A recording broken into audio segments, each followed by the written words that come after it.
திண்டுக்கல்லில் வட்டார போக்குவரத்து துறை சார்பில் சாலை பாதுகாப்பு மாதத்தை முன்னிட்டு நடைபெற்ற வாகன விழிப்புணர்வு பேரணியை மாவட்ட ஆட்சியர் சரவணன் கொடி அசைத்து துவக்கி வைத்தார். காவல்துறை, வட்டார போக்குவரத்து துறை, இருசக்கர வாகன விற்பனை பிரதிநிதிகள் என 100க்கும் மேற்பட்டோர் தலைக்கவசம் அணிந்து இருசக்கர வாகனங்களிலும், ஓட்டுநர் பயிற்சி பள்ளி 4 சக்கர வாகனங்களில் சீட் பெல்ட் அணிந்தும் பங்கேற்றனர்.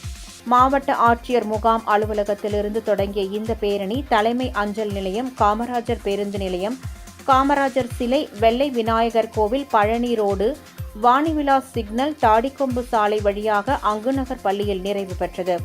இந்நிகழ்ச்சிக்கான ஏற்பாடுகளை திண்டுக்கல் வட்டார போக்குவரத்து அலுவலர் கண்ணன், போக்குவரத்து ஆய்வாளர்கள் ஆகியோர் செய்திருந்தனர்.